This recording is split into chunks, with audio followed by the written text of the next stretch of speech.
बताने वाला हूँ सबसे बड़ी चेंजमेंट जो है राघवास मेडिकल यूनिवर्सिटी की, इसकी फ़ीस इंक्रीज़ हो गई है।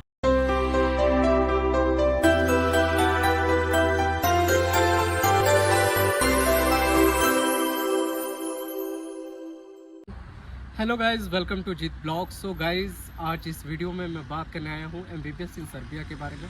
पिछले साल मैंने बहुत सारे वीडियोस बनाए थे एमबीबीएस इन सर्बिया के बारे में, बट इस बार कुछ चेंजमेंट है एमबीबीएस इन सर्बिया के बारे में, तो मैं सोचा पहले आपको अपडेट दे दूं, क्योंकि ऑलरेडी आपके पास एजेंट्स के कॉल आने लगे होंगे, काउंसलर्स के कॉल आने लगे होंगे, क्योंकि नीट एग्ज़ाम हो गई है और काफ़ी दिनों से मैंने वीडियो भी नहीं बनाया, क्योंकि मैं भी अपनी यूनिवर्सिटीज़ में बिज़ी था, क्योंकि मेरा भी लास्ट ईयर चल रहा है, तो मैं भी अपने यूनिवर्सिटी के एग्ज़ाम्स में बिज़ी चल रहा था। तो मैं आज इस वीडियो में आपको बताने वाला हूँ सबसे बड़ी चेंजमेंट जो है राघवास मेडिकल यूनिवर्सिटी की, इसकी फ़ीस इंक्रीज़ हो गई है।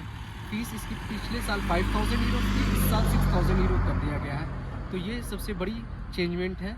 और उसके बाद जो चेंजमेंट है क्या कि यहाँ पे बहुत लोग बोल रहे थे कि ब्लॉकेड है, ब्लॉकेड की वजह से क्लासेस नहीं चल रही है, वहाँ पे स्ट्राइक चल रही है। तो ऐसा कुछ भी नहीं है। जो फॉरेनर स्टूडेंट्स हैं उनके लिए क्लासेस शुरू से अभी तक चल रही थी, क्योंकि अगर हमारा ब्लॉकेड लगता तो हम अभी इस साल और नेक्स्ट मंथ तक हमें अपने डिप्लोमा मिल जाएंगे, जो कि फाइनल एग्ज़ाम दे के कम्प्लीट हो जाएगा। बट अभी तक क्या हुआ क्या कि अगर ब्लॉकेड हम लोग के साथ नहीं चल रहा है, बट वो सर्बियन स्टूडेंट के साथ चल रहा था। ब्लॉकेड का असली रीज़न ये है क्या कि ब्लॉकेड क्यों हुआ था।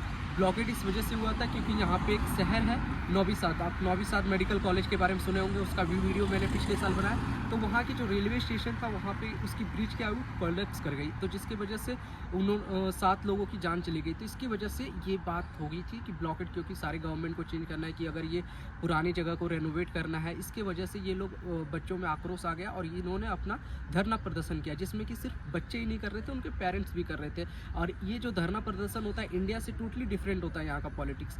तो इसकी वजह से क्या कि यहाँ जब अगर बच्चे प्रोटेस्ट कर रहे हैं तो उसके पेरेंट्स भी साथ देते हैं। तो इसी वजह से प्रोटेस्ट अब ऑलमोस्ट ख़त्म हो चुकी है।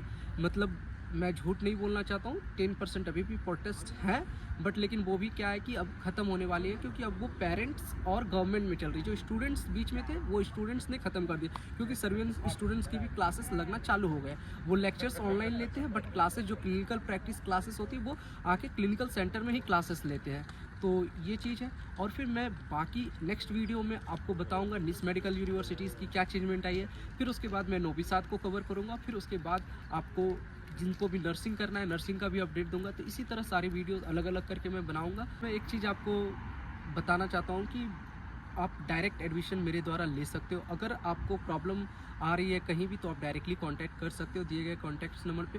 बात होती है क्या कि वहाँ पे इंडिया में बैठे एजेंट से ले लेते हैं एडमिशन, फिर यहाँ पे आने के बाद प्रॉब्लम होती है, बहुत सारे इश्यूज़ होते हैं, और आपको जहाँ 2 लाख 3 लाख दे के उनको आप एडमिशन लेते हो, वो जहाँ पे अगर आप डायरेक्टली लेते हो तो आपका सारा पैसा बच जाएगा। तो इसके ये चीज़ ध्यान रखते हुए आप डायरेक्टली कांटेक्ट कर सकते हो। और आपको यहाँ पे भी जो होगी कि गाइडेंस करने के लिए मैं हूँ, और आपको जो भी हेल्प चाहिएगा, क्योंकि इंडिया का एजेंट आपको यहाँ पे आके हेल्प नहीं कर सकता। वो बोलेंगे वहाँ से कि मेरा बंदा वहाँ बैठा है, बट यहाँ जब आओगे आप देखोगे रियलिटी में तो आपको सारा चीज़ खुद ही करना पड़ेगा, खुद ही मैनेज करना पड़ेगा।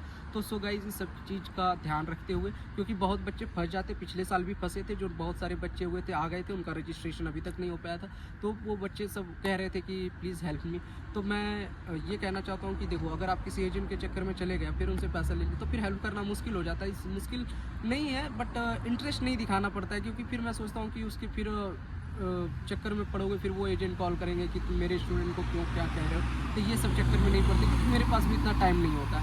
तो इसकी वजह से आप डायरेक्टली कांटेक्ट करो, क्योंकि मैं यूनिवर्सिटी में हूँ, तो आपका डायरेक्टली सारा डॉक्यूमेंट लीगली तरीके से सारी चीज़ रजिस्टर्ड किए जाएंगे। और अभी टाइम है रजिस्ट्रेशन करने का, क्योंकि पिछले साल भी बहुत सारे बच्चे अंतिम मोमेंट में आए थे रजिस्ट्रेशन करने के लिए, तो उसमें सीट बुक हो गई थी, क्योंकि यहाँ पे 100 सीट्स थी। पहले 59 सीट्स थे जब फर्स्ट ईयर में पिछले साल चली थी, पिछले साल जब चली थी। फिर इस साल सीट्स क्या हुए, इंक्रीज़ कर दिए गए, तो 100 सीट्स हैं, तो 100 सीट्स में आप सीट बुक करवा लीजिए। बहुत बच्चे होते हैं क्या कि इंडिया में सोचते हैं काउंसलिंग करने के बाद। तो मैं गाइज़ आपको एक अपडेट कर देना चाहता हूँ कि देखो, आप इंडिया में काउंसलिंग के लिए रजिस्ट्रेशन करवा लो, कोई दिक्कत नहीं है, बट लेकिन इधर भी रजिस्ट्रेशन करवा लो। इधर रजिस्ट्रेशन नहीं करवाओगे क्या होता है, रजिस्ट्रेशन 100 यूरो लगते हैं, 10,000 रजिस्ट्रेशन का। अगर आप रजिस्ट्रेशन करवा लेते हो तो क्या होता है कि इन फ्यूचर आप मतलब एग्ज़ाम देना चाहते तो एग्ज़ाम दे के फिर यहाँ पे आ सकते हो, नहीं देना चाहते तो वो भी रिफ़ंड हो जाता है रजिस्ट्रेशन फीस भी। तो इसके लेके कोई इश्यूज़ नहीं आएंगे। बट मैं ये कहूँगा कि रजिस्ट्रेशन करवा लेना, क्योंकि रजिस्ट्रेशन नहीं करवाओगे तो सारे सीट खत्म हो जाएंगे। फिर बाद में आप पिछले साल जैसे बहुत सारे बच्चे कॉल किए थे कि मेरे को सर्बिया ही आना है भैया, क्योंकि वो यूरोपियन कंट्रीज़ में पढ़ते हैं, तो इसकी वजह से मैंने उनको हेल्प नहीं कर पाया था पिछले साल। तो यही चीज़ मैं इस वीडियो में जान के आपको फोकस करके बताया हूँ, क्योंकि बहुत का होता है क्या कि एशियन कंट्री में नहीं रहना होता है, और जो यूरोप वाला डाइवर्सिटी मिलता है वो इधर आपको सर्बिया में ही मिलेगा। वो आपको रसिया, कज़ाकिस्तान, जो ये सब सारी कंट्री में नहीं मिलेंगे। तो इसी वजह से, और यहाँ पे क्या है कि इरास्मस जैसे प्रोग्राम चलते हैं कि आप यहाँ से कोई भी यूरोपियन कंट्रीज़ या शेंगन कंट्रीज़ में जाके आप 1-2 महीने की क्लासेस कर सकते हैं, वहाँ पे प्रैक्टिकल इंटर्नशिप कर सकते हो, ट्रेनिंग ले सकते हो। तो ये सारी चीज़ आपको सर्बिया में ही देखने को मिलेगा। ये चीज़ आपको कज़ाकिस्तान, किर्गिस्तान में नहीं देखने को मिलेगा, चाइना वगैरह में देखने को नहीं मिलेगा।